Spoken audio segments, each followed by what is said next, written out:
Both teams new-ish to international competition. There's a couple of veterans between these two squads, but with 7 rookies on the field, this is going to be a battle of who can keep their mental composed. Getting into the op bans on Fortress, Dave, what do you want to see?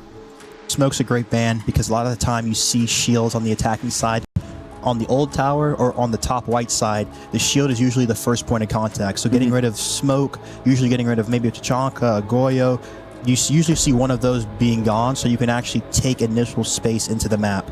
Yep. The Ying's a good ban too. Ying's very strong on this map, being able to Ying outside of force, Ying on the connector drop on the con side, and then especially on the old tower side too, the Ying's very good. The Ace is a little bit iffy for me. I feel like it's not the best because this map is a big layer game. You know, you're reinforcing off a lot of walls, so you need to make sure you have enough breaching for the full round.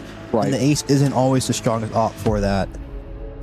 I like the targeting going on here as well, coming through from Chiefs. They've clearly been doing their homework. You mentioned that Thorn ban. That is a staple for Jackie Wu. It's his favorite operator to play here on Fortress. We see him on it all the time. Looks like he'll switch things up over to the Goyo this time around, so not something that we've seen before from him in recent times from TYLOO. That Smoke ban as well, going to be targeting straight onto Doha, who usually will play this operator or the Mira.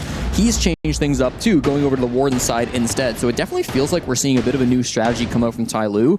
When we look back to that previous game, King Zero Esports weren't innovating a whole lot on what we'd seen from them previously in CNL. TYLOO are bringing a whole different lineup. And that's the big thing about Fortress is when stuff you use gets banned, you have to be able to make sure you add into your defense to cover the gaps. You know, the Glass is still up, they have the Monty up, so you have to make sure you have the Goyo Ella to stop that.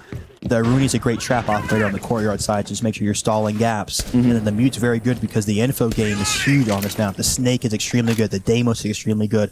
All of those operators are extremely good at just taking that space and having the Mute kind of just in there in the micro points, especially too with the Ace ban, so the Mute becomes even stronger. Yeah, it's really nice. Yeah, it's good seeing these Mute Jammers being set up. It does look like we're going to have a quick rehost here on the stream. So again, we appreciate your patience. Something going on with the Chiefs lineup, so we'll get that sorted and we'll get back into the game. I also want to say a big thank you to all the Australian fans who are likely here supporting the Chiefs in the chat. I know it's late down in Australia, approaching midnight at this point, but they're willing to stay up and do the late night shift to watch their team as they always do. I think those are the best games though, when you stay up to support. Or you have to wake up extremely early to watch something. It's, you know, part of you's not there, but then all of you gets in it. It's amazing. Yeah, it definitely, after a long day of work too, like if you've been having a long day, you come home, it might be midnight, but now you get to just start your siege time and watch your favorite team go up against an international opponent. Can absolutely be the perfect end to a long day and to get your squad back on top. So going to be excellent to see what Chiefs can do for the fans here, of course, for TYLOO as well. They'll likely have some fans watching. We do have a multi-language broadcast going on right now. I know the CN broadcasters are going live with this game. We've got French broadcasters. I mean, so many different languages that are covering these matches at the Esports World Cup. So there's always going to be ways to support your favorite team and your favorite lineup and your favorite language. And it's just a pleasure to be here as part of the English team for sure. Yeah. And looking at both teams, just looking at them, their body language, both look calm, both look relaxed. That's especially important too when you get tech pauses, making sure you can kind of take your foot off the gas, relax, just let your body breathe. You know, because a lot of the time you have to remember in these games, your nervous system plays so much into it, making sure you can control your nervous system, knowing how to use your breath work to calm yourself down, because the Siege itself is a very intensive game. It really pulls you in. There's so much explosiveness, there's so much sound happening, and on top of that you have to be communicating and solving the problems the opponent throws at you, so you have to make sure you're fully able to see the full picture. Yeah, I mean, we're seeing them laugh about it, right? Like, this is clearly a team that's not too stressed, at least not yet. That will come later, but I feel like that's such an under-discussed aspect of the game, right? Like, keeping yourself calm in the lead up to it. It's something that we don't talk about too much in the broadcast, but I mean, at what point in your career did you kind of like clock how important that was? Because for a lot of these rookies, I feel like that's not going to be front of mind. Like, how do I keep myself calm before a game? I think it was mainly when we got call out on Astralis, and we made that shift instead of thinking like, you know, I'm preparing for this game it's like, how are we going to prepare for this game? And we started to develop systems. You know, you have your brain dump where you're journaling before the game. You have 5 minutes of meditation, 5 minutes of mindfulness, making sure, you know, you're leaving whatever you need to leave at the door so you can just enter in and play Siege, not to what you need to do to the best of your ability, but what your team needs from you. And how can I give myself to my team? How can I play the best for my team? And it might not be getting all the kills, but if I'm communicating, if I'm getting info, if I'm uplifting my teammates, it's all the full picture, especially at these tournaments, because these tournaments, we used to call it, it's a war of attrition. Right. It's who can last the longest, who can mentally stay in it, who won't break. Yeah. I mean, that's so important, especially for these teams starting in the play-ins, right? Because a lot of the competition, a lot of the best teams in the world not here yet. Aren't even here. They're not even in Paris at this point, or maybe they are and they're scrimming, but their competition doesn't start for a couple of days still. For squads like Chiefs and TYLOO, they've really got to run the gauntlet. It's such a long road to become EWC champion, and even longer when you start down here in Phase 1. But, I mean, keeping that gas going, making sure that you do last for the whole thing is so critical to come through. I'm glad you mentioned Call Out as well, of course. Has put that mentality, I think, on the map. Has really been defining things and is now a major champion because of that mindset. They'll be playing later this week, of course. #1 seed coming into the tournament for Group A. And I can't believe, too, you know, I feel like that's, again, we talk about Siege and just how it connects, that they finally got that championship under the banner that we like, that beat us for it with Nick, too. And that team, too, has been longtime friends, longtime teammates, more or less a family for me. So I'm extremely happy for them, and I'm extremely happy to see what they do this tournament. Well, that's the mentality that needs to be held on to in a match like this, where things do start a little bit slow, but it looks like we are getting back into the game. So again, we appreciate you guys sticking with us. TYLOO and Chiefs, this is the opening game here on the B stream for Group A. We just saw a match earlier where MIBR Los took down King Zero Esports. This is looking to be revenge for the CNL region, as TYLOO, in their very first international appearance, are going up against the Chiefs. So we're seeing from that setup from TYLOO that we're going to go a little bit of a soft games extension. Usually you see teams open up this glow wall that they flexed off, but because they banned the ace, they're making sure that they have to actually bring verticality to get rid of the mute jammer, or pocket EMPs to breach that open to clear the games extension. So there's adding another layer into the strategy off of the bans, and that's what Siege is all about. How can we play with our guns, but then also how can we play with the strategy too? Well, I like the lineup coming out from TYLOO. They are allowed to change operators around. I'm not seeing much of a change. I think Songla on the Azami is new. I don't remember seeing that previous before the rehost, so I'm excited to see what Songla can do with this powerful operator. It is... This strategy with the ace ban is nice too, because a lot of teams don't run the Habano, so you can double reinforce off the dorms, like the inner games wall, and that often allows you to hard zone games harder, especially too with the Azami. You can foam up, create a fort in there. So a good switch coming through from Songla. This is the most played operator here on this map, as the map starts to get entered by Chiefs. Neptune, the first one in. At the same time, Jkenna is starting to push in through Old Tower. So we're seeing a lot of different dimensions to this push early from Chiefs. The Zofia down below is something you talked about back on Nighthaven. It's not something we saw too much, but in the current meta, it can be so powerful to get that Zofia down below. 3 of those concussions can be devastating to anybody above. It's just great vertical pressure too, because it's an instant. It's a ping and it's boom, boom, boom, boom. They're dead. So you really have to be on your feet, light, and just making sure you're not staying in the same spot after being spotted. But it's even harder when you don't know there's a drone on you, because at this pro level, they're so good with their inactive drones in the prep phase, making sure they get good information and it's not exposed to be shot. Well, Abe is going to be the first person into a bit of an engagement. He pops that Goyo canister and deals good damage onto Jkenna. He'll then back off to play around with the shotgun. So really good layering, Iconic. That's what we've been talking about all day long, about making sure that you can rotate back here on a map like Fortress. They've done a good job of that so far, almost at that halfway point through the map. Early damage on the player, early damage onto Jake. They really want to take this space, but it's been difficult so far with the Monty. And that's going to come through. He's in a hard. I don't think they know he's here right now. Oh boy. Bad timing though. Oh my gosh.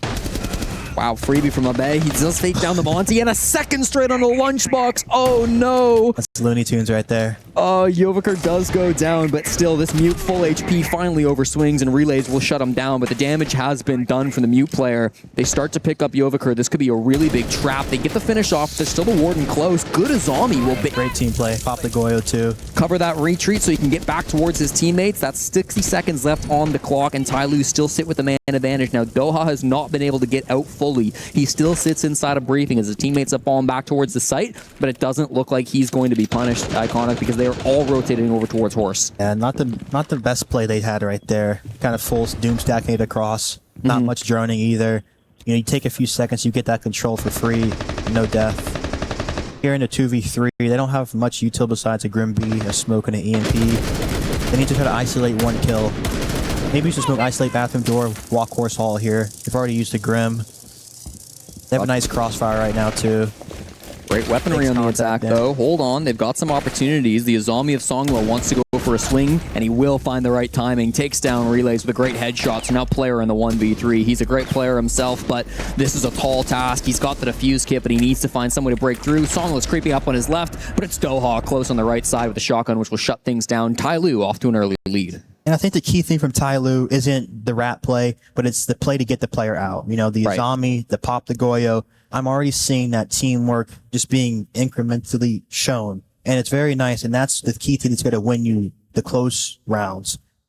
Not going to be an easy matchup for Chiefs, despite the fact they're going up against an inexperienced opponent. This is a TYLOO team that have really proven themselves throughout CNL. Abe, of course, the key star player, getting those 2 early frags on the Mute. You mentioned it, of course, it was that team play that gets them back, but even still, it's those early frags that are going to be able to start things off on the right foot for TYLOO. This is just a best of 1, don't forget, so these early advantages can spiral out of control very quickly. Yes, and Jesse, I think Chiefs too need to lean into more of the info game right now. You have Snake, you have Deimos, and you have Dokubi up. At least one of those needs to be in the lineup, if not 2. Yeah, I mean, we've even seen teams run all 3, right? Yeah. Just go crazy with the intel, try to clear out those roamers. Definitely something that was missing a little bit, but it looks like they want to lean more into the shield play. We're seeing Jake jump on the Monty here. He is the typical shield player that you'll see from this team. Echo goes over to the Blackbeard now, so still rocking that shield. It'll either be Jake or Lunchbox that generally play the shields on this team. They both have around a 30 or 40% pick rate on those shields, and oh god, tower. You know, this strat shows up a lot in my Copper ranked games, Dave. I feel like it's very nice, though, because it just makes him have to deal with something. Yeah. Because a lot of the time, like, this person might think it's just a fake, he might just drop down, but then a lot of the time, so you can stay up here and just cause a problem. It's going to be really annoying to try to clear him out with this position. If they did have a Deimos or something, too, he's got the Mute Jammer. Not that it's being brought. You might be able to use some of those Grim Bees to ping him out, but it's really awkward to try to clear this player because you never know how aggressive he's going to be. He could have already left for all you know. Drone, too, for that's beautiful right now. Oh, wow. Wow, that's great team play. Echo drone going through the roof, and they're peeking up top. And when do you ever in a pro ever talk about having to clear this guy out? Right? Like, this is so unexpected to come through from Chiefs. They lose that first gunfight. It's perfect information from the Echo, and Abe is able to get another opening pick. Now things start to scramble on the side of Chiefs. They're really not so focused on clearing him out of that spot. They already lost one. They don't want to bleed more bodies, so... Their info game's lacking, Jesse. Yeah, they're entering in through the north. They're slowly trying to clear these angles with Jake on the shield. And again, I like this, but... They're all gone. You know, yeah, it's a ghost town. Everybody's already retreated from these positions, so now Jake's just kind of taking the spot that's already been given up free for them. They're again trying to take this old tower, but because he muted the door too, so you have to put the drone from the top. So it's just it's pure deception. Siege is a game of deception too, making them think you're somewhere where you're not. Really good. Still hopping. They're wasting out this time too, so now it's down to 90 seconds. They're starting to just get in towards briefing. They'll have this space, but with 5 players on site, you're gonna have yokai cams, you're gonna have mute jammers, you're gonna have Kiba barriers. I mean, there's so much util you have to burn through, and you're doing it with a man down.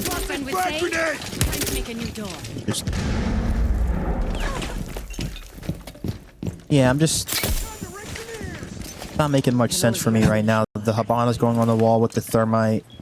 Usually you want the Habana on the opposite side, getting the dorms wall open, but he has no pellets left here. The split's going to be hard. Yeah, they have no real direct pressure. Right here, you should be looking for a mattress end with the shield. The Yokai's so annoying. Yeah. Just gets right through the Aurora door, starts pinging out this Blackbeard. It makes Jake's life really difficult up against those Yokai cams, so he's going to have to find some way to get impact. 40 seconds here on the clock. Songla ratting inside the site. They have no idea. You could have seen him, but he's blocked by the reticle. There's relays. Equalizes things now with 30 seconds to go in a 4v4. The bomb cell on the Blackbeard, though. They can power him. This is their round. Abe's got to do so much work close with the shotgun. They don't have a good way to force him back. They've already used the frag grenades from Jake, so they've got to find some other way to get through. Jackie, a great shot into Neptune, but the smoke grenade does come through.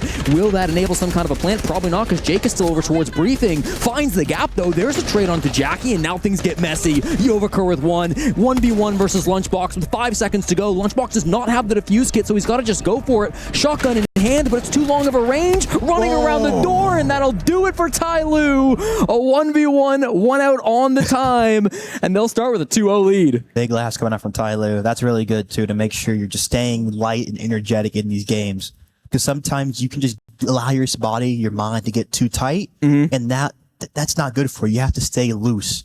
My boxing coach always reminds me, you got to stay loose so you can react. No, it's been nice to see this team. They've been so creative through just 2 rounds. Yeah. I mean, you look at the way that they've played on some of these roam games. They're not afraid, despite the fact that this is their opening engagement. They're willing to take risks, like with Abe going up in that old tower, finding good opportunities to get kills. It's a great shot from Jackie Wu, and then again, this 1v1 from Yovaker, just really nicely played. He knew that the time was low. Chiefs sold out so much on that Briefing side. Barely does he survive. The NAT3 legend coming over to CNL finds value for his team. And I think, too, they were a little bit desynced in that execute. The bomb was completely alone. If they had the bomb on the mattress door, I guarantee the Blackbeard gets in there. Yeah. The nuke's nowhere near for the C4. The Habana has it caught on the breach. Sometimes it's not always about being as fast, but in the end round, you're always going to have a chance to win, especially on Fort, when they give you those positions, when they give you that layer, because the cuts become extremely hard to hold, and it's just, you just have to make sure you put the right person in the right position, and that's the round right there. Well, it's not the start the Chiefs were looking for, but they are on the attack, and TYLOO have done a great job of playing some of these top floor bomb sites. So now as we go into the tertiary, you've got to imagine this will be the best opportunity for Chiefs to get themselves up on the board. A 2-0 deficit from this position isn't the end of the world, but they have to be able to keep their mental up. They've only got 6 frags through those first 2 rounds, so they're looking to be able to answer back with a little bit more firepower. Abe, of course, is going on to that top floor. He's roaming alongside Yovaker and Jackie Wu. So some of the stars that we've already talked about in this game extending towards that top floor. You don't see this all the time on this site, Dave. You see a Hori extension on this one. This site's one of the best tertiary sites, too. Honestly, it could be a main site for teams. Some teams play it as a main. Absolutely, it can be super popular for teams to come here. So the 3-0 is on the table for TYLOO. How do you want to see Chiefs break this open with such a heavy roam game up above? Such a heavy roam game above. I would look to just split the gaps up top right now, because they're probably going to be playing the win con if you go Hori from the vert, from the hatch, just to shut that down. So either like having a play in the top and then having a horizontal lurk, because the people on the lower floor are going to be trying to help up. So you can have a lurk going in through sight while you clear it here. Jackie Wu, the first one to fall. Relays will get that one, and it's a great shot from Lunchbox as well to take down Abe. So that's the 2 Shields in. kind of star players coming down from TYLOO. Nice. Another one from Lunchbox. We are swinging on the side of TYLOO, trying to get that man count back, but it is not coming up for their way. Now Songla and Doha are going to have to do everything in the 2v5, trying to rotate back up those old tower stairs to support their teammates, but the Goyo canisters start to work against them, and this is just not going to be an opportunity where they can flank up. So a 2v5 hold with 75 seconds, that's a tough ask. Yes. Let's see how they end this round. It looks like Chiefs is a big fan of just kind of 5-man stacking together. They don't have much counter pressure, so it should be a simple execute from them. Maybe a little hatch drop here. Great vertical play. Last player's in med. Yeah, Songla's got so much to worry about. Many different angles coming his way. He'll spot the player over towards cafeteria, but there's a guy on his hatch too. Finds this angle. It's 1 on the Neptune. 4 more to find, and it won't be his day. Player shuts him down in the 1v4. A great push coming through from Chiefs, and they are on the board after a successful top clear. Yeah, so if I'm TYLOO, I try to recognize just there's no counter pressure, so you need to be able to just kill their info going into the initial zone, get out of that initial zone, and then retake space around the map, because they just don't have enough time in the round to actually like take their time with their 5-man clear. If they don't get any kills, they're going to have expended all of their utility, all of their time, all of their drones on those zones for nothing. Been a close first quarter coming through from TYLOO and Chiefs, pretty much as close as you can get. We'll get the Blitz band to come through from TYLOO and the Azami. We haven't really seen a Blitz so far today. I do feel like Blitz is one of the better shields, especially with just creating the space and just running it down. Because if for these teams who like to front, the Blitz is a very good spearhead to just put kind of in the middle of your push to kind of make sure you can get in and then move the defenders into the cutting position. So it really gets rid of that initial spearhead. Whereas the Monty is kind of like, you're going to drop him, you're going to shield up, and you're going to walk at people. The Blitz is like, you're hopping him in somewhere and you're running it. You're running around, flashing, opening up the round for your team. Been a great start from Lunchbox. He was a huge player in terms of the winning that third round. One of the rookies that we talk about coming onto this team and playing at his very first international event. He's a player that I'm told by the OCE casters loves to get up out of his seat. After every single round win in OCE or round loss, he would get up and do a quick lap. Not able to do that as much here on LAN, unfortunately. So we were worried if that might tilt his mental a little bit, but I think Lunchbox has been great to start the day here 6-1. Tina Jaeger shotgun coming out too. I'm interested to see where Jackie Who's going to play. He's currently over by, what is that, New Tower on the north side? He's playing a connector. I see. This is a nice, because honestly, too, Jesse, you have to be very mobile in your defense, knowing if they want to go dorms over, if they want to go white over. If they want to go white, you kind of have to contest that initial entry spot's a lot harder here. Neptune with the same vertical entry with the Zofia below. They're bringing out the Snake with the info. This should be nice. Yeah, they've got the tools that they need this time on the side of Chiefs. I like seeing Relays jumping onto this Snake. It's an operator that he can pilot extremely well. We often see Player jumping in on the Snake as well, but they've got a couple of different players who can run this op, so the options are there for them. Here on the extension, once again, we saw Abe go for a huge two-piece to start the game last time on this roam, but this time plays a little bit more passive. He's got the mirror window to support him on this roam, which is kind of cool. They switched the flex wall too. The last time they had the flex wall on the far left here, they have it on the far right side so they can't get cut. So they are making adjustments into their strategy. It's a good thing to see from TYLOO. Going for that mirror window, I believe Player was just trying to pop it open, but he doesn't quite make it there in time. So the Twitch drone does get shot, and now they're going to have to find another way through that mirror position being held just towards briefing. No Hibana. They shouldn't waste a can on this wall. They just need to walk the Blackbeard at the mirror and get rid of the mirror. Just punch it. Yeah, there's nobody inside of dorms right now, so walking through, I mean, it does get your Blackbeard in, but you said it, like, this is wasting so much time. They're trying to do what you asked for, but unsupported. The Blackbeard's just getting his toes shot out. Jake down to half HP from that play. Here comes the support from back behind the mirror. The window's finally gone, but that took over half the round, and they're easily able to layer things back, get the reinforcement off. That's great from TYLOO. I just see they're not working well together right now, Chiefs. Zofia's below alone. They have these two people clearing. They might go for a little horse clear right now with the Blackbeard. Yeah, they're going to triple impact below here. Just a little bit off the mark. Songla is low, so we really only need to land one or two of these charges from the Zofia, but doesn't have exact position. Songla deeper in towards the site. They spot him on the drone right there, and Neptune's in for the frag. That's the opening pick they needed. Now less than 60 seconds. They're going to start to work the position over towards Horse. Abe takes a lot of damage swinging out from Bathroom, so he's got to get back in and play towards his teammates. Here's a big swing coming in from Doha as well. He takes the secondary shotgun out, playing close range. It does win the day. It comes back down to the primary, and he finds that headshot straight to Lunchbox. So now we're down to the 4v4. That was the side pressure coming in from Chiefs. Most of these players still focusing over on this Horse side of the map to try to get in and get that space for their teammates, but they're so worried about this flank. Doha's got to be careful. He's being held from this position. Finally goes for the swing, but it's a miss from Jake. He's not able to hit the head. Here comes Chaos as Neptune gets his second of the round inside of Horse, looking for more inside the site. The real big problem for Chiefs here, Dave. 10 seconds left, and it's a 2v2. Abe and Doha still inside the site, locking things down. It's a big frag 1v1 now for Neptune, but with 3 seconds, it's going to be another win on time if he can't find this frag, but yes, he does! Neptune at the last possible moment finds it with the pistol, and that's Chiefs on the board for 2. Oh, what a round.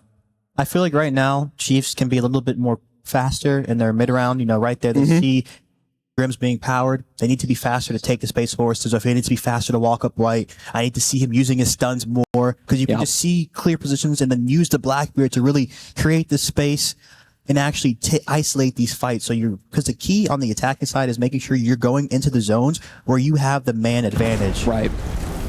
Love seeing that from Neptune, of course, playing down below. Got that initial pick with that Zofia utility. Ends up being a quad kill from him there in the end. Just a huge pop-off, and deserved from a guy who's been grinding inside of OCE for so long. Of course, this is his international debut, but he started playing back in Pro League for 2023. Wow. So it's been a couple of years now, and he's just gotten on better and better OCE teams over the years. Finally, he gets on the Chiefs, no doubt the best team that he's played on his pro career.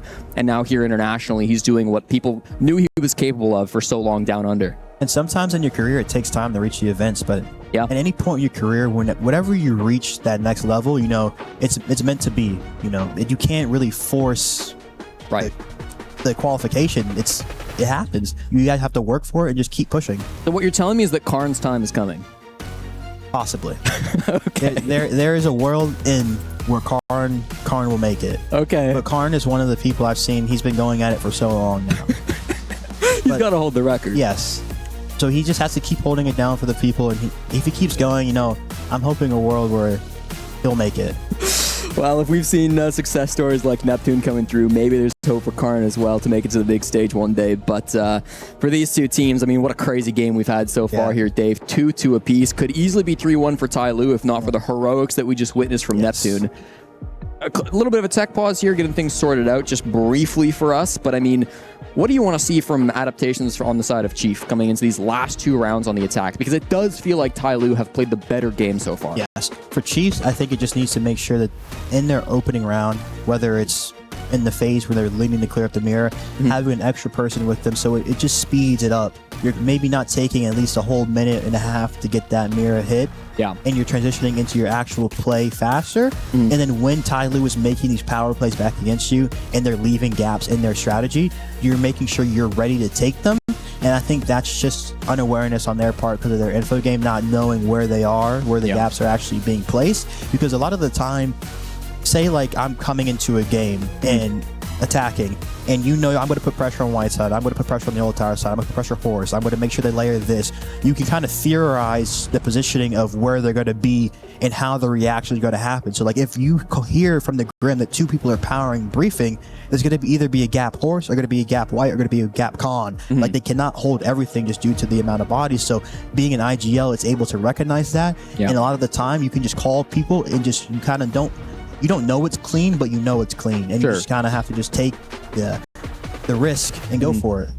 It's been interesting as well because we've seen like so much adaptation and flexibility coming out from TYLOO. Like through 4 rounds, they've really shown 4 kind of different strategies. Even when they repeated the same bomb site, they had a very different look to that primary bomb site with the mirror coming in that second time. So it always keeps Chiefs on their toes. It's not like you can read into the last round and say, oh, well, this time they had this wrap play that we can now punish. It's like it completely changes every single round. And it's going to make things difficult for this young Australian team who don't have that experience at an international level, who maybe haven't had as much experience going up against this many different strats in a single game. Obviously, it happens down in OCE as well, but it's a different level here on LAN versus international opponents. Of course. And that's the thing about Siege is beautiful now with so many different operators that there's so much variation you can throw out. Right. There's so much that you can do with your lineup and what you want to give and what you want to play for. And it's just about making sure on the attacking side, you're trying to recognize what they're going for, what their win con is, and also to what their Mukugi is. And Mukugi, it's the weak point on a samurai sword. There's a weak point in every piece of strategy. There's a gap in every piece of strategy. So making sure that you're able to identify that and actually tap into that. Because if you go for a weak point in the strat, a lot of the times the defense they know where it's going to be, usually the good team. So you can force them into reacting.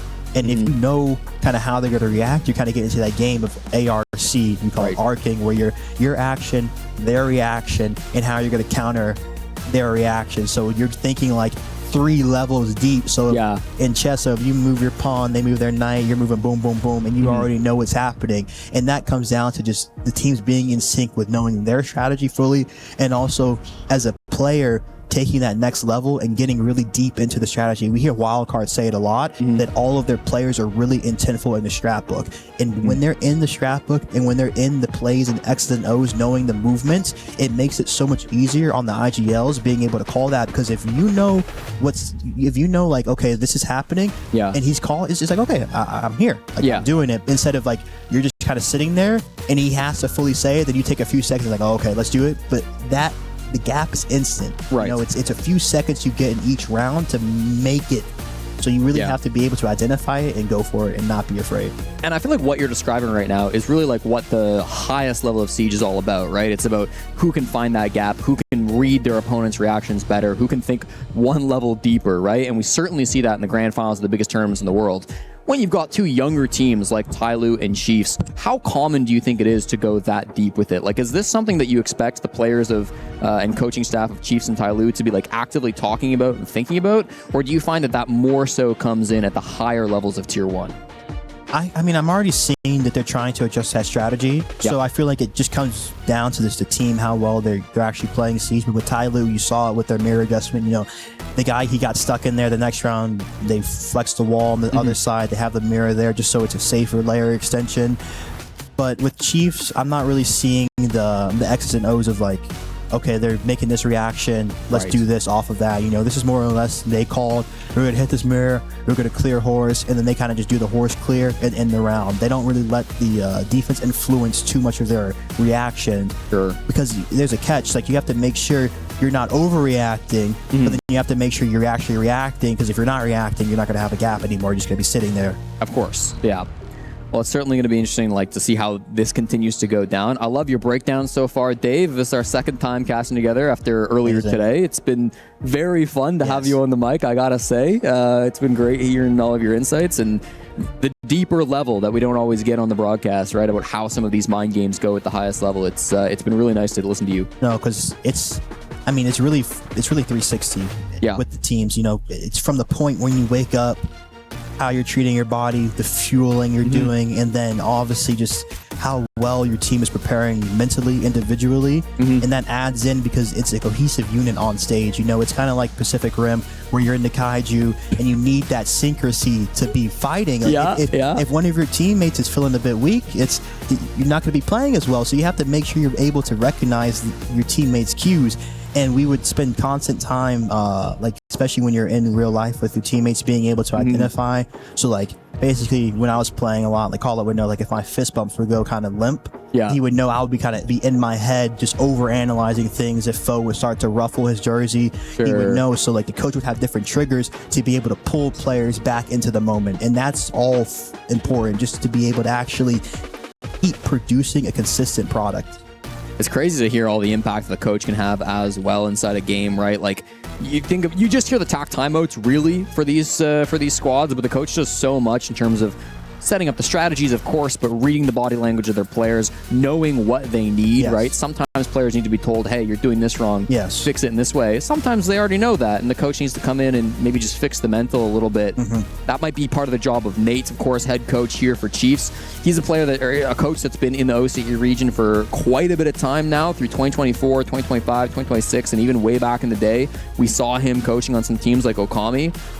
Was a coach back at the Montreal Major as well when Chiefs qualified to that in 2024. So it's not his very first LAN experience, but of course that major not super successful for Chiefs, going out in the Swiss phase a little bit earlier than they might have hoped. So this is another opportunity for not just the players, but the coaches to gain that experience, to get back into the game and to level up their own play style as well. Yeah, and I feel like too, it's very important to not kind of put too much pressure on one major, because there was plenty of times in my career where you would come into a major and you wouldn't have that success, but it's always about being able to understand what went wrong and how you can improve for the next time. So if you're looking to do that, and if you're looking to improve incrementally every day, because in all honesty, you have to think about it, throughout this whole year, all these teams are competing not just today, but they're competing every day against each other to make sure, you know, they're not working overly hard or not taking it too easily, but they're having that consistent growth each day to actually make sure they're improving as a team and as individuals inside and outside of the game. Well, again, I'll go over the stakes for this matchup, Dave, as we do have an A stream going on alongside our B stream. That A stream has Shopify Rebellion versus Al Ula Club going on right now as we speak. So if you're looking for something else to bide your time as we load into this matchup, certainly go ahead and check out that matchup. The winner of Chiefs versus TYLOO will play the winner of that game, and the loser of this game will play the loser of that matchup. So no matter who you're supporting, there will be a future opponent in the other game. But for now, it looks like we're all all set up once again. Round 5 of Fortress is being loaded into as we speak, so we'll get you guys back into the game. Again, we really do appreciate your patience here in this matchup. It's critical that everything works as intended for this game because there's so much on the line. These two teams desperate to get their first win in the tournament. I mean, it's a big best of one because I feel like a lot of the time, like, you have to think about it. These teams who don't come into boot camp before, a lot of the Phase 1 teams aren't boot camping. Maybe Shopify, who have like a bigger budget. But you're coming in after a long travel day, having to get your mental right and actually be able to perform on this game day. And if you do lose, like you said, you're going into an elimination game really fast. Yeah. No, it can be really scary. Things can spiral out of control very quickly.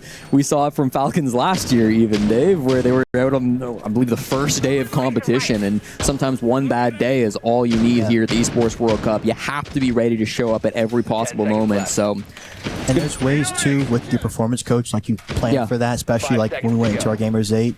We would know, like, if we had a game in the morning and we won, making sure you know good protocols to make sure you can reset yourself to come back for another best of 3 later that day. So it's all in the details. Well, we'll load back into round 5. The defense have chosen their ops. We're ready, and we're locking and loading with the attackers. Songla on the Clash. This is an interesting one, I feel, for this bomb site. How do you feel about it, Dave? The Clash is really good, especially when the smoke's down, because you can stall the old tower side. Right. Especially with the shield being up in the glass play, you can really sit back and hard zone this vending position, and as you see, it becomes very strong because you can shut down the wall, and you can shut down the old tower lane. So that's 2 gaps that the Clash can cover it. You can plant that shield deep, and it becomes very hard to clear, especially now they don't have a Capital, they don't have the Zofia, they have no true displacement for this Clash. Yeah. No Warden, though, so the glass is extremely strong right now. Yeah. They've got Neptune down below, but of course, as long as you're in this hallway, that whole floor is hard, so you're not going to be able to do much with the Buck down there. If he does get back into sight, there might be an opportunity, and that's where we see Neptune already trying to find this value. A little bit of early damage on a Doha, but not quite enough to be able to get that frag. Instead, it's these magnets coming through from the Wamai. This operator buffed just recently, and we're seeing so much Wamai play because of that buff that come through. Already with that, the Flores drone, he'll get the magnet time. And of course the Goyo canister as well. So the util clear so far has been really strong from the Chiefs, doing a good job of clearing out this utility, not so worried about anybody inside sight, but they've got to start working on some of these picks as well. They haven't really committed to that north side roam clear. Yeah, they're going slow right now with the milk. I think they're going to do a common play we've been seeing is the glass pushing through this main breach, but the Clash is going to shut this down. They're going to flash the Clash out here. Gonna allow the glass to walk. They're gonna split old tower too. I think Grim's in the gap. Grim, go, go, go, go. Oh man, this is gonna be close. Doha finds the first pick straight onto the Flores, and then Lunchbox dies as well. The coordination not what it needed to be. Player will get 1 back straight onto Jackie Wu, but this is getting messy. Neptune's got to come up to try to support his teammates here in the main push. It's chaos on the vending window, but Player comes out on top, stopping that aggression to come through. 2v2 now at the bottom of small tower, trying to make their way inside the site. Neptune left alone in the 1v2, and as Abe takes down Player, that's the Glad's going to be taken off the board. Neptune could maybe threaten to plant, but not when he's in the grave. Abe, really nice final frag there, and it's going to be another round for TYLOO. Great crossfire right there. They had the Clash being able to be posted. They had the Wamai protecting, the Goyo playing close breach, and also to the Goyo playing on the briefing door to stop the old tower cross. It was a very, very nice play. Because a lot of the times on that extension, you have to make sure you can either play it aggressively, glow side with the smoke, because that actually gives you the assault potential. But like you said, with the Clash being up, you can kind of back the zone up and make them really have to clear deep into the hallway because the shield gets a lot weaker. A lot of the times, if you spot a Clash, it's nice to bring Monty EMP so you can just EMP and walk at the Clash yourself. But without that, the Monty becomes very weak against the Clash. Yeah, they really had no good answers for the Clash. Like, I know eventually they did end up going down, but like no EMPs, as you said. There was no nades or anything to force them to pick up the shield and play a little bit more passive. Instead, that shield was just down, dealing damage and causing some chaos throughout the whole round. We saw Clash getting outside too, getting active. Yeah. You'll love to see it coming out. Now, we'll be seeing in our 6th and final round here, the final defense for TYLOO at the very least. Of course, the bomb site has to change up, and they choose to go downstairs. They could have gone back to office and bathroom, but they choose to play this tertiary site instead. You already said you like this bomb site. Do you agree with this choice from TYLOO? Yes, of course. I just think their strat was a little bit weak. You know, the top floor. The main good thing about this strat is being able to layer and play horizontal, and you kind of have like a 4-man horizontal scheme. You have the Med hard zone, you have the floater in between, you have a dining hard zone, and you have a hammam hard zone. Yeah. And you usually have like maybe a soulless solo roamer above who can create that pressure if they don't clear him. But then if they do clear him, can create a problem and get out and make kind of get that ghost effect to not know, is there someone up top or not? You know, it creates that level of deception that we love about Siege. Doha, 2 castle barricades in his pocket. He will put one there on the laundry door after starting with the top floor roam and then falling off of it quite early. I kind of like that, right? You're able to layer this and make your way down the hatch, and once you put that castle barricade back up, you know nobody's following you down that hatch because there's a castle barricade right in front of them, even if they do. So kind of a nice play from Doha. Been seeing a lot of pro teams experiment with that too in NA and scrims with double castles. Like you clear a castle, they wait for you to go away, they have the other castle in the pocket. Okay. Well, he's used that second castle barricade as well, so there won't be any way to try to pressure him out of that position. This is ratty from Jackie Wu, the most experienced player on TYLOO, and he will just sit inside the bathtub. They have no idea that he's taken this position. It's a free pick. Oh, but did they just see him? Yes, they did. Relays spots him on the timing. Unlucky for Jackie Wu. He was sitting on the mute jammer too, but gets hard punished by Relays, and that's a man advantage coming through for the Chiefs. Going for a top take, the Sins, Thatcher. They're probably going to clear through med after this. Yeah. Fuse is good, clears any Goyos, any traps beneath the hatch. It's great and kill. Oh, they ran. They're messing the site up right now. Oh boy, this Vert has been so devastating. Even with the fuse charges from Jake, they've got some really creative ways to cause havoc. Upstairs, of course, the Ram doing some damage too. This is going to be really difficult for TYLOO with a lot of their site positions really being forced away from them. They still have infirmary control. Doha's been moving back there, of course, on that castle, but you've got these Sens walls to try to block off some of those angles. So going for a plant here could find success from the Chiefs. Looks like they want to just go walk down laundry and plant on the door with those Senses, not doing meta clear.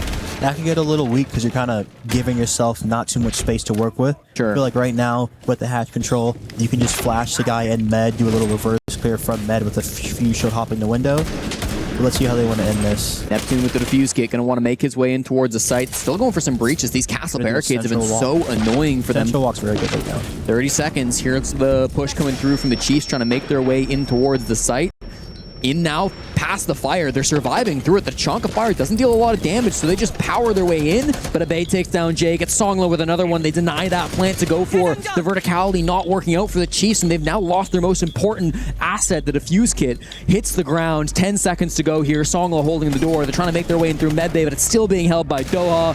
They each get one apiece, leaving Lunchbox in the 1v3. A difficult position, and Doha finds the final frag with a super shorty. A beautiful defense to end the half from TYLOO. Yeah, very good. Very clean. I feel like it was just, again, a weak execute from Chiefs. They didn't use their map control to the best of their ability. Right. Even the Sens too, because what's strong about the med player is the people deep oven and deep sight have the full line of sight to help the med player. Yeah. But with the Sin, you can cut all of that off and actually just be able to isolate the medical player.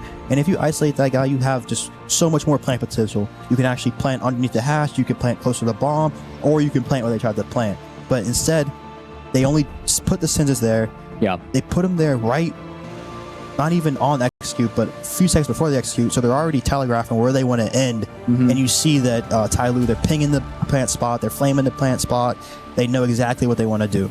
It felt like the early round from Chiefs was often quite strong. They were able to get some good map control, but a lot of those executes, maybe leaving a bit to be desired, had some really low time rounds, one of which they even won. I mean, this could be a 5-1 if we didn't see that massive clutch from Neptune. So a scary spot to be in. At the silver lining here, Chiefs will move on to the defense side, and they can be a quite formidable defensive team. TYLOO struggled with just a 45% offensive win rate in CNL this stage, so it has been the weaker side for them. But here in a map like Fortress, you have to imagine, I mean, 3 attacks, that's doable for the CNL squad. Of course. 2 fort, it becomes, there's 2 different styles of fort, because you either have a team who's playing extremely passive on you and you kind of have to take the space. You kind of let them simmer. You can take the space, and then it becomes very strong at the end of the round because you have it's a very lane heavy. You know, if you get one cut, you can kind of cut a bunch of people being able to rotate and help stop the plant. So it's just very important on the attacking side to be able to recognize the different positions and different combinations you can go for at the end of the round. But then if it's a much faster paced game, there's a lot more extensions. You have to make sure you're kind of pulling them apart, and then you're creating the gaps in the middle with either destroying the traps on like the loaf window for the hop into briefing, or on the courtyard door is a really big gap on especially the top sites. So it's just making sure you're able to see which win con the defense wants to go for, right. and you're really playing into that on your attacking side. We're almost done here. This is the halftime timeout, of course, between the two halves, where teams get 2 minutes to talk with their coaches about how they want to play this second half coming through to things. It's good to see Abe as well, kind of stepping up as the main fragger for TYLOO. I believe he was 9-4 after that first half. It doesn't feel like he's been the only player popping off and single-handedly carrying. Like, there's been a real team effort from TYLOO to be able to come through and win a lot of these rounds, but it's nice to see your fraggers fragging, of course. Operator man's coming through. We've got the Kaid and the Ying to start things off. Are we going to see Kaid bandits? No. How do you feel about these bans? It's nice. The Clash is it's a good op.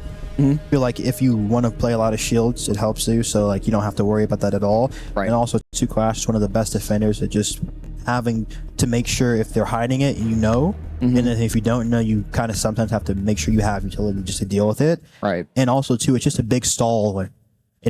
It really eats up a lot of time having to clear through that, and you can rotate the Clash around so much easier now because it's so mobile. You can plant your shield, you can sprint, you can plant your shield again. You can be everywhere at once, really, with the Clash. You can be very fluid. Denari, Mira, Mew, Azami. Nice line coming out. Denari not running the Scorpion. I don't know if you see that there. Yeah. How do you feel with this gun? I feel like the FMG's good, but the Scorpion is just one of the best guns in the game. Yeah. Like I feel like if you're not running it, it's kind of a troll.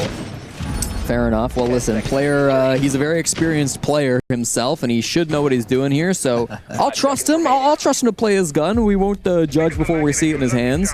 His first ever debut land was actually the Esports World Cup last year, along with his teammate Relays on Enterprise. And of course, as we mentioned in the pregame, didn't win a map back during the last Esports World Cup. Certainly the Australian fans hoping for a little bit more success here now with two representatives, both EP and the Chiefs, playing here at the Esports World Cup. So there will be more opportunities to make deep runs, but you have to be able to win these early games against weaker opponents. It's only going to get tougher after this match versus TYLOO. So Chiefs hoping to bounce back on the defense now. Let's see, they're going to be doing the games layer. They don't have the wall open. Blast, the Deimos, they have good verticality with the Deimos and the Zofia. Right. They'll be extremely annoying to play horse. The Striker's also good too because you get these nades to clear the traps off. They might put the glass through courtyard looking the eye up right now. It's going to be an awkward split to deal with. That nade also doesn't find what it's looking for with that Denari tripwire. That one will, so it takes off the one angle, but even still, the other part of this L-shaped hallway is going to be still trapped up with those Denari wires, so you've got to be careful about what map control you're really able to take here on the side of TYLOO. You mentioned it, I mean, this pressure has been kind of coming into the old tower side on the south, but now they've got a lot of players kind of focusing on this main north side too, so a lot of different pressure. Great attack start. They're really putting pressure all around the map, clearing util. Surface secured. But you still don't know where they're going to end. They gave this side. They're taking this map space. Great Flores drone. They just get the timing on that with Jake not watching at the last moment. Here comes a nade as well. Might try to clear out some more of these Kiba barriers. He could go for the reinforcement here. They still have one left in pocket, but he's wasting so much time before he does. And now I think with those flashes, it's just too dangerous. So Jake's going to have to back off. 75 seconds on the clock and all 10 still alive. One thing they did, though, is they had him run away with the Deimos, and they refilled the position with a new player, no track. So misinformation game coming out. Here comes player on a difficult angle. He's got too many things to look at, and Dohawk finds the first frag here in the second half. Takes down the player on Chiefs that's been so devastating so far through this stage. Now Jake hoping to get one back, playing behind his teammate on this mirror window. The smoke makes it awkward. Jackie Wu here with the glass, hoping to find a free pick as they get in through horse, but the magnets have caught it, and Jackie just gets slammed by Jake. So that's going to put us back down to the 4v4. Hoping to find some success. Does walks his way in through horses. They know the player is close. Neptune just around the corner. I don't think they have information on this. They might not even need it as Jake is frying. There's the info they don't have. Neptune takes down Songlan in a 2v4. This is so much to ask for. Trade back on a Neptune, but 20 seconds and Yovakur's gone down. Leaves it all into Bay. He's been so good today, but not quite enough in round 7. Chiefs take the first round of the second half. Big round from Jake. Good to see him get in the game. He's off the shield, so he's shooting. Jake, an old school veteran of the OCE scene. I won't quote who it was, but one of the members of the Australian community said, "I'm honestly surprised he's made it here after grinding for so long," which I thought was a bit disrespectful, but Listen, the OCE community is one of the most fun ones that we have in Rainbow Six. So you have to have the will for competition. So. Absolutely, and proven himself on the biggest stage, despite what his doubters might be saying about him. I mean, again, it just felt like all around on this defense, the final execute just not being good enough for the attacking team. We saw it on that first half with Chiefs, again here in the second half. TYLOO not able to make things work despite that horse push coming in their way. The Glass play especially not really finding much value. He got ripped off the angle by Jake, so it just, all of that pressure got snapped away from you right then and there. Well, we should be loading here in towards the second round of the second half, and again with TYLOO versus Chiefs. Loser of this is not out of the tournament, but they will move to that lower bracket where they will be playing later today for their lives. This one just a best of one. Every match after this will be that best of three, so you've got a couple of good opportunities to try to pull things back. There will, in Phase 2, be a couple more best of ones that we'll have to play through, but at least in terms of narrowing this field of 8 down to just 2, you'll have best of 3s the rest of the way forward. So, lots to play for, lots to be worried about. How much do you think, just as we pause for a brief moment here, Dave, how much do you think the LAN experience of playing CNL in person on LAN is going to affect things for not just TYLOO, but the other CNL teams here at this event? I feel like it just gets you very comfortable with the game, because LAN is obviously just, it's LAN. There's no delay. It's very live. The game really just, it works extremely proper. Right. There's no fluff. And there's not a lot of jiggling. You know, online you can really jiggle, you can manipulate with the swings, but on LAN it's a very clean game, so it's really just about sticking with it and just going with the gap and with the flow. And you can't really worry about too much, so I feel like it really gives them a little bit of edge, just knowing, you know, how some of the gunfights work, how some of the mechanics work, how you have to take the angles, because a lot of the time you kind of use more of your gun barrel with your peaks, more or less, than actually being able to fully see someone, because online you can kind of jiggle the corner and see someone, but in the game on LAN, if you jiggle and give them that time to see your head, you're dead. Right. But you have to really use your gun barrel to bait the shots out, and then that's really the main mechanic that kind of goes away, is just a jiggle peeking. But kind of Hashan peeking has kind of changed the game in that sense, being able to just a different way to collect that info without exposing yourself fully. It's interesting as well because TYLOO, they've got that LAN experience. They've been able to play throughout Stage 1 and the kickoff on LAN for CNL. And then you look at Chiefs, they're from the OCE region. And not only are they not playing on LAN, but a lot of times they're scrimming people on 150, 200 ping, like doing the best they can against some of the other APAC teams. Like, it can be really tough sometimes to find that LAN experience as an Australian squad in particular, even more so than maybe NA or EU teams coming through. So score there 4-3 in this matchup as TYLOO have a very small lead. They've kind of been in control of this game since the beginning, right? It feels like it was a good round though from Chiefs, right? It was. I feel like right there, TYLOO weren't really doing much to actually like clear through the space. You know, they smoke an ISO the mirror, but there wasn't any breaching on the mirror. They didn't push anyone back off the mirror. It was just a smoke, and that was it. So making sure that you're actually not kind of giving them the round, because I felt like player was in too much of an aggressive position for what they were doing. They weren't really putting enough pressure to actually give away that kill. So making sure if you do give away kills, it's making sure it's at a crucial point in the round and they're actually having to work for it and clear through and not outside the map, because they didn't really get their foothold in and they were going for that horseplay. But I feel like the horseplay is a little bit stronger with like a Blackbeard maybe coming up the hall like we saw with the impact below. They were just kind of desynced with the top white player too, because they had great pressure, but the actual taking of the map space was a little bit weak from them. Well, round 8 is about to begin. We can see the players loading on in and choosing their operator. So let's jump back into the matchup. A question before we get too deep into it.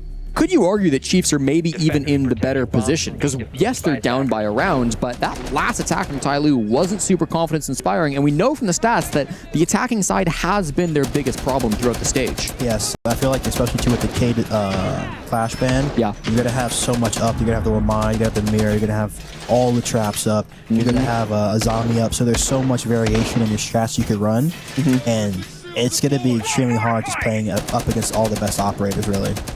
Well, we'll see what this defense looks like coming through from Chiefs. Now, up against TYLOO, of course, we got to see in that first half a lot of pushes from Chiefs that went somewhat direct onto this site, not maybe taking as much map control, but you can go either way with it, just based on this defensive lineup that you're looking at. Do you want to see TYLOO clear the full top floor, or do you want to see them go more direct? Ready for action. this line, they're going to be playing Hori, 2 C4, 3 C4s actually. The Lamar's probably going to be playing Med. Med is going to be hard. Probably go for a lobby clean right now. And then you're going to be able to have a guy lurking above. They have no vert for it though, but you can have that guy just take the pressure. So I feel like they should do a lobby sweep right now. Get the opening kill, and then off of that, you can really look to execute site, or you can go into a Med clear. The Med clear is always a bit iffy just because it's just, it's the main point of the defense. You know, if you go for Med, they're going to stop you. If you go for Hamam, they're not going to fully rotate to fight you. You're going to be able to get a kill and get out with your hand out. Bomb site up above here too, so we're going to have to see them try to work some angle up on the second floor. I thought it was waiting, actually. That's okay. Hamam maybe less important on this bomb site. No, then for this, I mean, they're looking for a sweep right now. That's what they're set for. Yeah, outside a horse, they're going to walk the Monty through Con, clear across right now. I honestly feel like, though, with the glass up and no ward in play, I feel like the old tower could have been a good play. Let's see how they use this shield to create the space right now. This extension is looking really tough to break through on the side of Chiefs. I mean, they've got this really good setup from the sentry inside of Office. Now Neptune locking things down over towards Horse. They're playing really well as a duo, Relays and Neptune, hoping to be able to close things out and stall this Monty. It's very difficult for Doha, but he's starting to make his way through the hallway now. Miro window is open. He's got the Nitrocell in hand, but here's Lunchbox. Crept his way up through the hallway and finds Yovaker not looking. Here's another fight from Songlo. The F2 comes out on top in this one, and now against the Monty, things get really difficult for Neptune. He falls to the pistol, and it's a man advantage for TYLOO. This has all come their way. Lunchbox, the only player with a kill so far on the side of Chiefs, he will have to retreat back down through the hallway, get towards his site players, Jake and Player, but the damage has been done. TYLOO a really good early clear. Yeah, just a sweep across right now, keeping the bodies together. They're just walking off the Monty, played great off the shield, got 2 opening kills from it. Now it's just about picking the right execute, making sure you're not walking into a stack, into a play that they're creating. I try to power. Wow, that's nice. That's really important from Player. Flames. Equalizes the man count, drops the diffuser, takes out the Monty, probably the most important pick he could have gotten, and nobody is there to cover him, so a little bit disconnected on the side of TYLOO. A mistake taken advantage of by Chiefs, and with that play, this whole round is just turned on its head. Now Chiefs are going to have to, TYLOO I should say, are going to have to find some other advantage inside this round. Here comes the play. Abake just goes down in the breach, not able to find the frag on a Lunchbox that he was hoping for. Jackie Wu with the diffuse kit playing next to Songlo. They're just trying to work their way in the site, but they don't know about Player's position. Close on the door, hits the shots that he needs to, and Player with a massive round to tie the game for Chiefs. Yeah, amazing end round from Chiefs. I feel like 2 Chiefs recognizing their play. They killed the horse guy walk-in. That's the main cut. Stopping their fallback. So recognizing that and saying, okay, the Wamai can actually get out with his life. So they're not really having any lurk pressure. So making sure you can actually fall back without giving those picks can be a nice little thing you can go into in the second half to really throw off your opponent. The execute continues to be the big issue for both of these teams, really, in the late round. Despite, again, some early successes, they're not able to convert that advantage. I really think Player swinging out and getting that pick into the Monty was just devastating for the push to come through without that spearhead. But listen, that's the game you got to be ready for. Those are the swings you need to be expecting on the side of TYLOO. They weren't ready for it, and so it's good punish to come through. Now on this tertiary site, this is where we saw Chiefs finally get on the board on their attacking half. If TYLOO don't win this, I really start to fear for their chances. Yeah, I'm doing a top extend right now. Solus. The Moosey's 92 for the side. The Warden's great. 10 seconds to go. So they triple reinforcement off dining side. They're going to give this side. They're going to board off lower central. So it's going to be a very hard top extension. Maybe Solus one calling from above. Let's see. Attackers are heading out to I like the Solus. I feel like we don't see this too often in North America, playing above. Could be a little med ISO right now with the glass, the cap, and the gridlock. Moved the glass over. It was Jackie Wu who played it the last time they tried to attack on that primary bomb site. Now they're giving it over to Yovaker instead. You don't see too much glass play coming out from this team on this bomb site, but they're always willing to change things up, always willing to give something another go. We'll see what this extension looks like again with Jake up on this top floor. He hasn't really played the Solus on this site, so this is something that they might not be expecting on the side of TYLOO. And I feel like the Solus too is really strong in this meta because there's just a lot of info game you have to be going for. So you're seeing the live drones, what's spotting you, what's not spotting you. Especially too, you get to see just the entropy of the round shape with the Solus scanner. You get to see where they're looking to take info in, seeing what they're looking at, where they're on cams droning. You get to see so much, and as an IGL, it helps you really shape what they want to do so you can counter it just purely from the scanner's sense. LeBay has made his way into Laundry. He's holding the hatch if they do want to use that as an escape route to get back towards the site. That might be a sneaky play that they're not ready for, but Chiefs, they show no signs of wanting to leave, and as this rotate starts to come through, it's the staircase instead that makes it happen. Doha dies jumping out of that med window, so he should get picked up. Yeah, the Thorn Trap should be fine. There's nobody to really capitalize on that, but it's more time waste coming out from TYLOO. It's going to take a little bit of time for them to rotate someone all the way over. Lunchbox eyeing up this hatch as well. He's got to be careful. It was Abe that was holding it, but I believe he's left the building, so no longer is this angle being held by the attackers. Get the opening kill. Good start. I like this impact. The Lion scans finding a lot of players' positions, but that's not going to matter too much. Here's a pick from Jackie Wu now. 2-man lead for TYLOO. This is going to be tough to battle back from for the Chiefs. They've got to find some way back into it, but Lunchbox goes down as well. It's one player on the site, one player up above, and even Neptune not really on the site. He's a little bit farther. Oh, Jake, he's got the perfect opportunity, but he's watching the doorway. He doesn't see him, and he escapes right back out. If he gets the plant, then it'll all be worth it, though. 1v5, and this is winnable. Stops the defuse from going down, but now he's being held. They get that defuse, get out of dodge, and no longer can you hold it from the vert play. Jake will have position on where it's being going down, but just misses it on the time. Doesn't quite have the opportunity to stop that plant. A 1v5 that almost looked doable for Jake will now turn into an impossible task. They know exactly where he's at. They've got one player top floor to make sure he doesn't walk down those stairs. Otherwise, they can just wait for this hatch drop. There's nothing Jake will be able to do as he falls down this hatch. Here he comes, and there he goes. Doha finds that final frag. A good attack from TYLOO. A little bit of desync there coming out from Chiefs. Relays went for that hop out. His teammate wasn't peeking off of him. Maybe if they get that trade, it becomes a lot more winnable. But it's very difficult. It was just a very slow clear coming out from TYLOO. They didn't really give them many chances to get opening kills on them. They were really just going for that med clear. Honestly, Chiefs just need to read into that, say that if they're going to front up again, we just need to make sure we're not giving them those kills. And if we are making plays, really making sure they're in sync, because that's the key thing, making sure you're going for the trade actually. Right then and there, they made an aggressive play, but they didn't have any trade potential with it. It's just a solo play. It's a hero play. You have to make sure you're going for the win con, especially too, if Jake is still above with the Solus, the play doesn't even need to be made until he's actually in a spot where he can't deny the plan. Right. Yeah, I felt like the positioning was so good for Jake there. If he had slightly different timing, I mean, even in the 1v5, that was potential. And he gets those, because he had the chance for 3. Yeah. The bomb, the glass, and the gridlock. Exactly. If he gets those 3, it's winnable. Well, that's attack timeout used by Chiefs. Head coach Nate is likely telling the players exactly what you were just mentioning about finding those opportunities, playing together. If they're going to make aggressive plays like that, they know that this TYLOO team has not had the most success when going for the executes, so that's got to be the game plan for Chiefs. Force them into those executes rather than giving them those early gunfights and giving them that big man advantage. That might be the goal coming forward through these last 3 rounds. Chiefs will have to win all of them if they want a regulation victory. Otherwise, overtime will be their only way out. Not that it matters here in this format. Overtime win and a regulation win are just as good, but you always want to be able to close things out, especially when you know you have another best of 3 after this. Seeing the bandit come out too. Mm. I'd say it's probably going to be a Dorm's layer here, or they might fight hard with the bandit on the wall. Okay. Have the Wamai come play Mattress Hall here.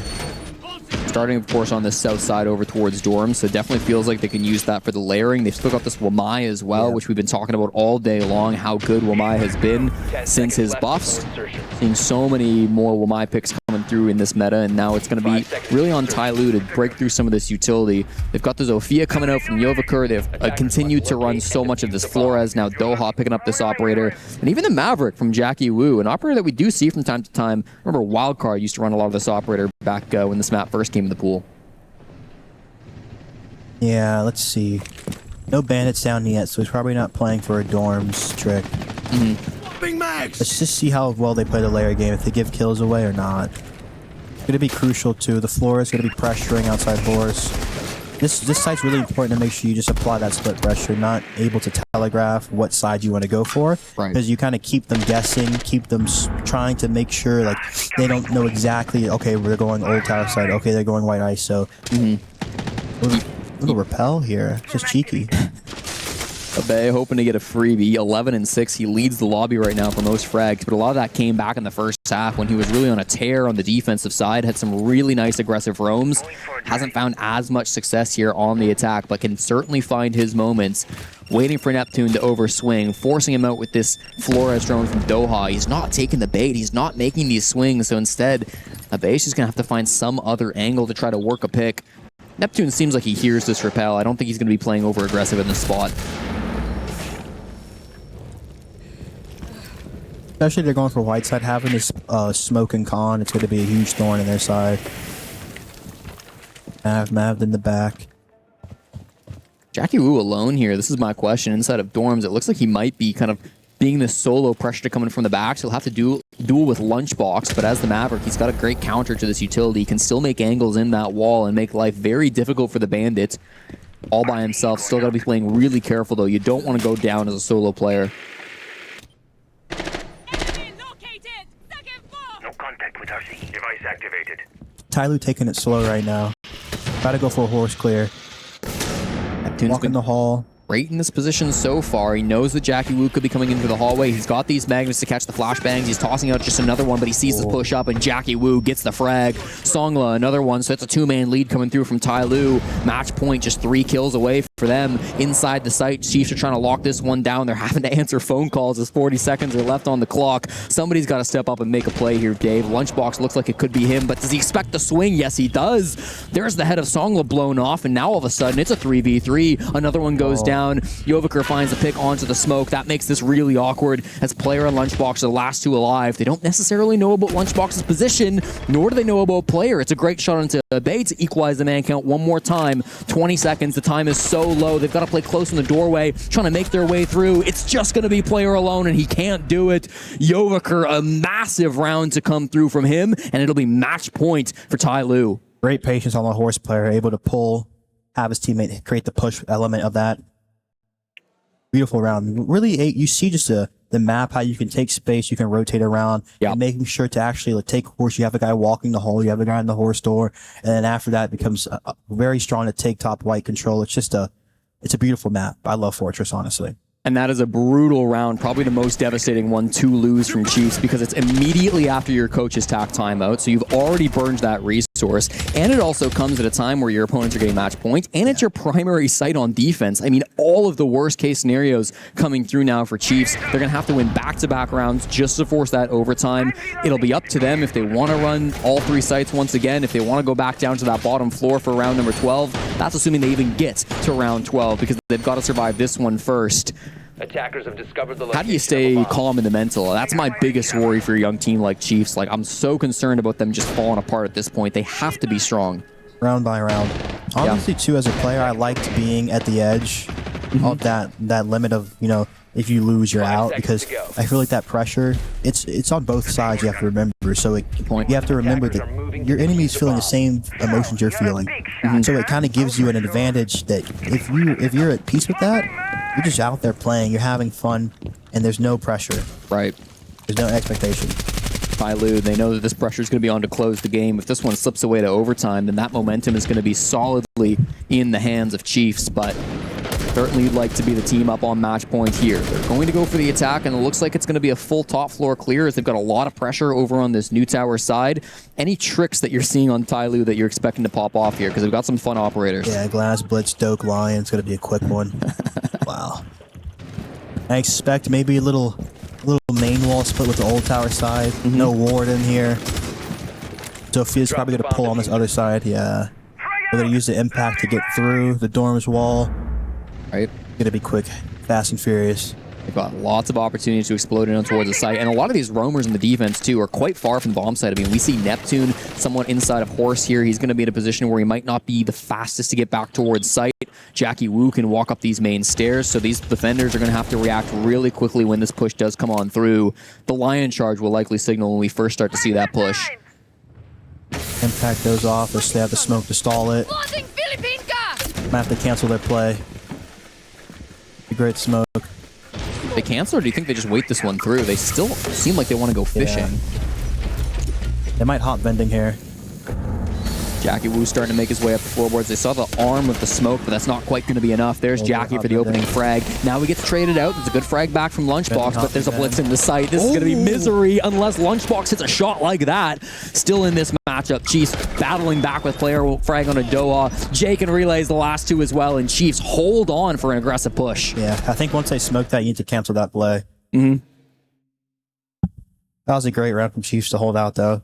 Big play from Lunchbox. You know, the first is expected, but the second on the blitz was kind of flashed too early. Went for the ADS play. Brilliant. And this will be a tactical timeout coming through from TYLOO. So both teams burning their timeouts late in this game. This comes back to the pressure you were talking about, Dave. Certainly it's on Chiefs here playing with their backs against the wall, but TYLOO know that they need to close this one out, and they have to cook up a good strategy for this final round. They know it won't be the Dorm's bomb site, but every other bomb site is unlocked. If you're TYLOO here, how much do you talk about specifics versus the general coming into this, given you don't necessarily know what site they're going to choose? I think specifics. You usually, like, the main play for that was they went fast and they didn't really give themselves time to put pressure and for Chiefs to react to the chance if they can do this and they can do that. Right. Really tightly, they said, okay, we're coming into this round and we're going to do this once you impact that wall. Most of the time, like in your earlier rounds, if you've impacted that wall as part of your strategy, then it's not as telegraphed. But if that's the thing that you're doing in this round and you're dropping 3 people to the wall and you're getting counter smoked and then you're throwing more smokes back, it's like you're kind of telling them you're going to go through the wall. So you just need to make sure you kind of add that level of deception that they don't know really where you are, because like we saw on that round where they were doing their med ISO, their med front, you know, they really did know where they were, but they still didn't really make the right decisions. So it's just a combination.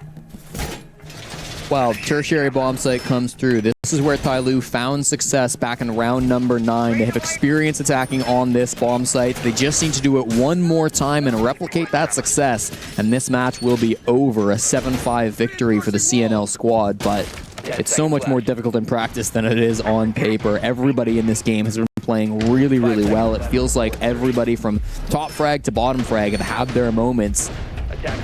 Same strat coming out too here. Yeah. Very similar. You've once again got the Solus up above. You've got a lot of this drone denial as well. There's the relays playing on this mute, so it might make things a little bit awkward to find some of these positions, even though there's a lot of information on TYLOO with the Lion and the Twitch. Of course, we're seeing two here. They have the same med ISO lineup from TYLOO. You have the Capital, the Glass, the Gridlock. Gridlock was shutting down the med hall. Right. But you need to look for the variation in the play. What can they change to throw Chiefs off? I believe that's Thorn Trap that did get it down the last time they were pushing onto that site. Wasted a good bit of time coming through from Chiefs, so they've put it back up on the window. They'll have that ability to stall things out if they do try to make this fast hop in from Doha. You can deal with this. He seems aware of that Thorn Trap. He was looking for it on the left side, but to ask Jackie for a nade or Happy for a nade. Gonna get a little bit more coordination before they hop in for this one. He's got the Firebolt as well. Who's playing inside this position? I don't believe there's anybody currently here, as it's such a heavy extension of the top floor. And Medbay just fully under their control. This is a little concerning. Yeah.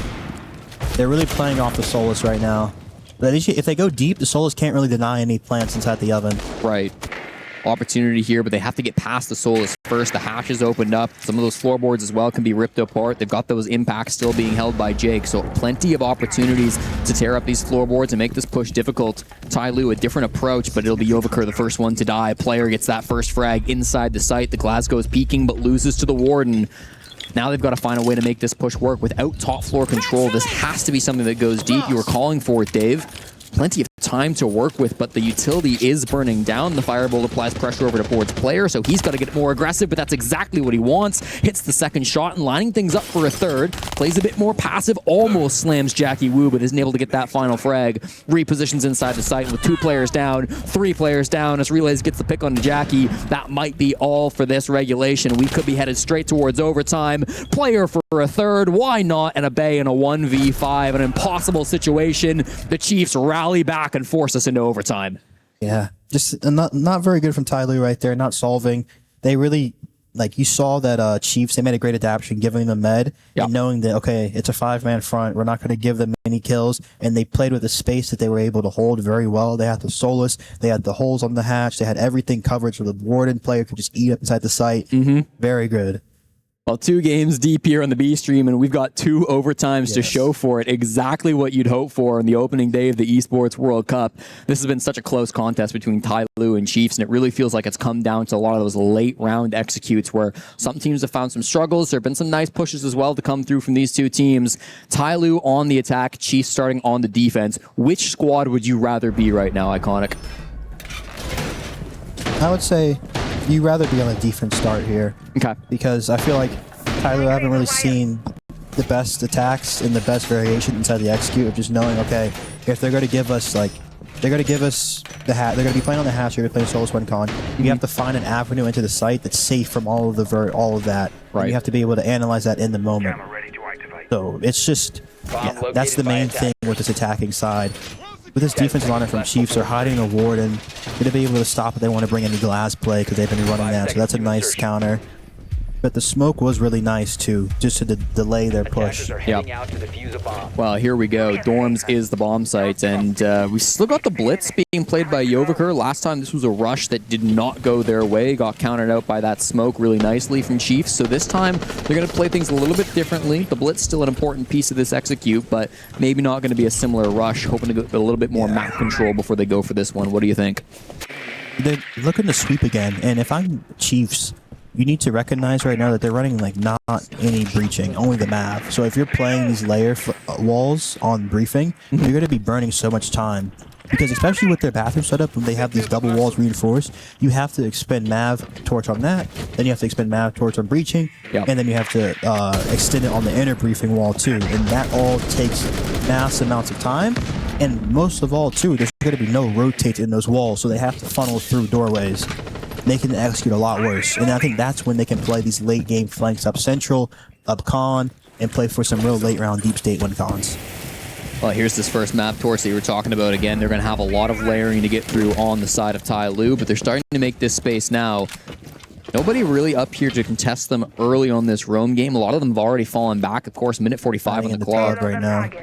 Is there another tub player? Oh, it's Neptune, but he will get out at this point. Didn't go so well for Jackie Wu when he gave it a try, so Neptune will have to fall back as well. His phone ringing a little bit there. He'll let it explode as he doesn't have to worry about those dope calls anymore. That's 90 seconds deep. All players alive and full top floor, this north side extension cleared out by TYLOO. Not a terrible position for either team here. Yeah. They need to make sure they layer off. They layered off the wall, and now it's about the late flank here. Right. Making sure that you're not fully stacked onto the site. They have player below, so it's great. Let's see.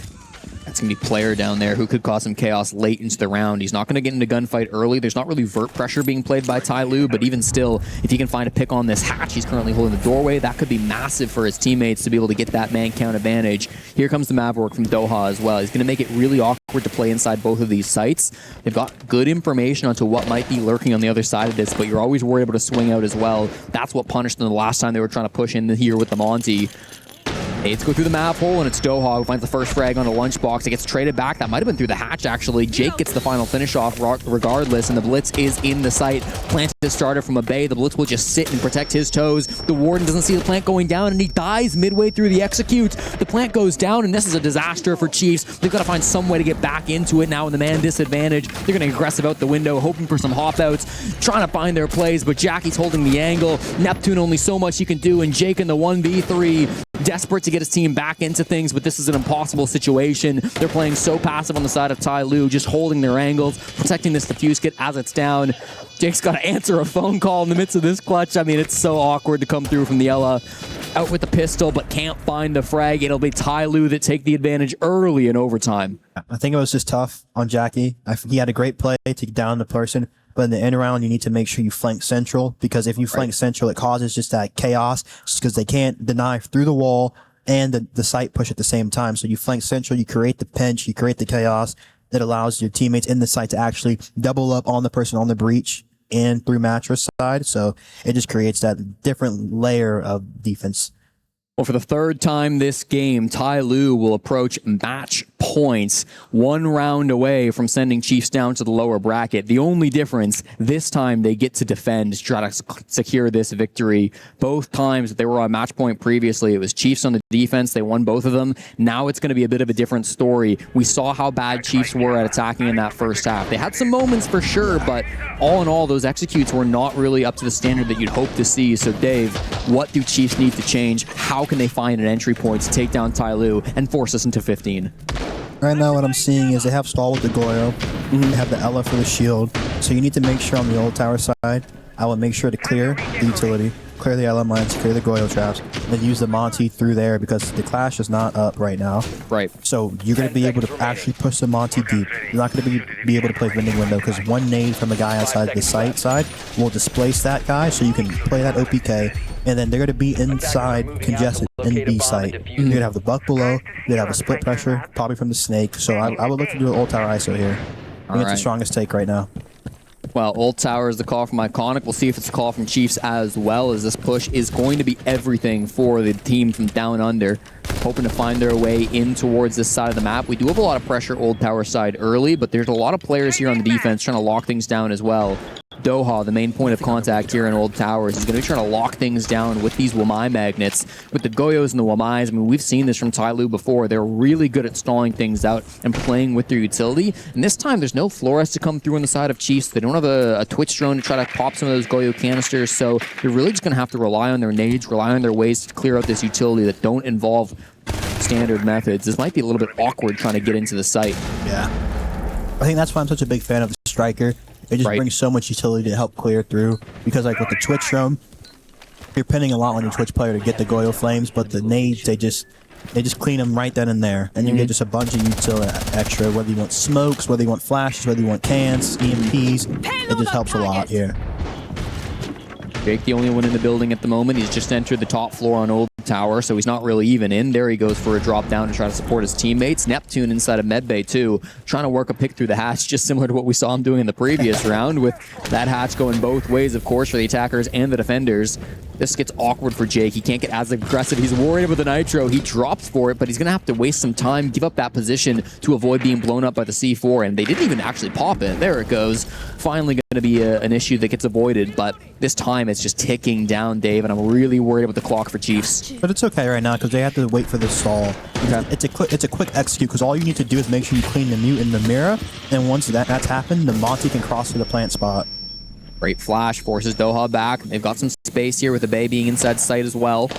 But a lot of these players are trying to get aggressive and try to work one of these frags from down below. You see Neptune inside a cafeteria hoping to find an angle, but it's actually going to be the reverse. Doha gets that pick and Songless straight under Lunchbox. Now things get messy. Here's the hop in from player hoping to make some magic. He gets one and relays with another. This goes back towards even. 3v3 to looking towards the site. Player with the gun up, but he doesn't find the frag. Yovaker takes him down. Relays and Jake. The Monty goes down. It's just going to be a snake of relays to keep his team alive in this game, but he can't walk in the site, and it's a Bay, the player that was devastating in that first half, who comes alive again in overtime and ends it for TYLOO. He thought they won.